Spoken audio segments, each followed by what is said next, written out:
Neymar celebrates after scoring the opening goal during Brazil's win over Mexico. Mao Jianjun, China news service, VCG. In a World Cup full of upsets, one thing remains consistent: Brazil is the best soccer team in the world. The Selecao came into the tournament playing like the best team in the world. Through 4 games in Russia, they've played like the best team in the tournament, both in the way they attack and in the way they defend. As other favorites have fallen by the wayside, Brazil just keeps getting it done, and there's reason to believe the team hasn't peaked yet. But since its opening draw with Switzerland, the team has mostly been the subject of negative press, some of which is warranted, which makes it easy to overlook the fact that this is still very much the team to beat in Russia, as is the case in most World Cups. There's plenty of reason to criticize Brazil. For instance, some feel the team is playing the wrong striker. The team's starting striker, Manchester City's Gabriel Jesus, has yet to score a goal, and while his Brazil teammates are defending him, Liverpool striker Roberto Firmino scored late in the game against Mexico and has looked dangerous in his limited appearances. Jesus is only taking 1.72 shots per 90 minutes. That's almost a full shot less than the 2.71 per 90 minutes he took during World Cup qualifying games. His expected goal numbers have dropped accordingly. He was a major scoring threat when Brazil was on its path to the World Cup with 0.59 expected goals per 90, but he's now down at 0.14. Brazil has also gotten a lot of negative press related to this now universal opinion: Neymar is a flopper. After Brazil eliminated Mexico in the round of 16, Mexico manager Juan Carlos Osorio was livid over Neymar's antics, focusing on a sideline incident where Neymar rolled on the ground theatrically after contact from Mexico's Miguel Layún. More broadly, Neymar, who is coming off a long injury layoff, has received mixed reviews for his performances over the first 4 matches.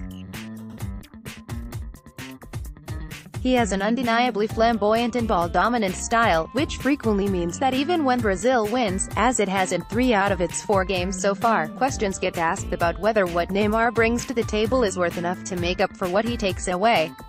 Despite Jesus' struggles and the criticism directed at Neymar, Brazil has been the best, most balanced team at this tournament.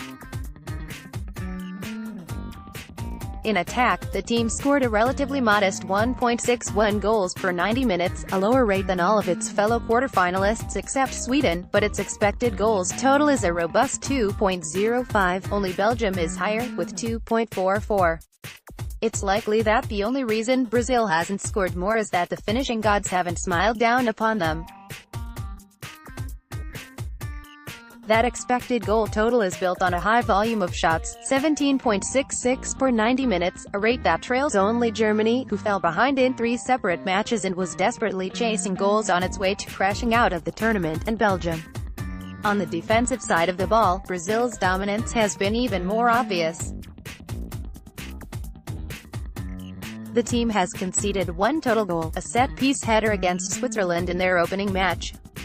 Brazil's 0.23 goals conceded per 90 minutes is tied with Uruguay for the fewest of any team in the tournament, and its 0.64 expected goals conceded ranks 3rd, behind France and Uruguay.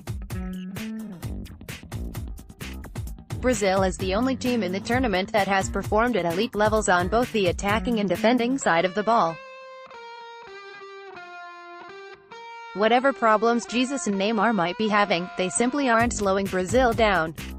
In fact, Brazil is playing better so far at the World Cup than it was during qualifying. Despite scoring half a goal less per 90 minutes, 1.61 during the World Cup, as opposed to 2.16 in qualifying, the team's underlying statistics have all improved. Its expected goals have increased from 1.59 to 2.05, its shots per game has jumped from 14.15 to 17.66, and its shots on target rose from 5.54 to 6.65. Defensively, it's the same story. The team is allowing fewer goals, 0.23, down from 0.58, fewer expected goals, 0.64, down from 0.73, fewer shots, 7.57, down from 8.76, and fewer shots on target, 0.92, down from 2.32. This is a team that came into the tournament ranked number 1 in the world, according to 538 Soccer Power Index, and then upped its game. As for Neymar, while the way he plays might draw criticism, it's important not to confuse his style with what he actually produces on the field. His numbers have been simply astounding. And it's not just his bottom line of 2 goals and 1 assist, his 0.80 non-penalty expected goals per 90 minutes is second in the tournament behind only Belgian striker Romelu Lukaku, among players with at least 135 minutes of playing time. It also doubled the 0.40 non-penalty expected goals he averaged per 90 minutes during qualifying. He's also an ample creator, mainly thanks to his set-piece ability. He's created 3.67 chances per 90 minutes, 5th most in the tournament among qualified players, one with 1.38 of them coming from corners, 3rd most among qualified players, and 0.69 coming from free-kick passes, tied for 6th most. And Neymar is doing all that while getting the snot kicked out of him. He's being fouled 5.27 times per 90 minutes, the highest rate of any player who saw at least 135 minutes in any of the last 3 World Cups. He may have a habit of exaggerating the severity of the contact, but there's no denying that he takes a lot of hits.